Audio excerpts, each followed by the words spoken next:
Merhaba arkadaşlar. YouTube kanalıma hoş geldiniz.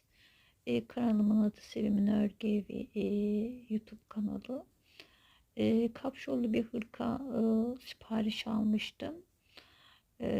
Onun yapımını birazcık anlatmak istedim. 86 ilmekten başladım. E, Roba ayrımlarını yaptım. Kenarlardan yalancı ilmeklerini biliyorsunuz atıyorsunuz. Modelimiz çok kolay bir model. İnşallah en kısa zamanda size anlatımlı bir şekilde videolarım gelecek. Umarım faydalı bilgiler size sunmuş olurum. Eğer kanalıma abone olursanız çok sevinirim. Abonelikler biliyorsunuz ücretsiz. Bu bizim için çok önemli destek.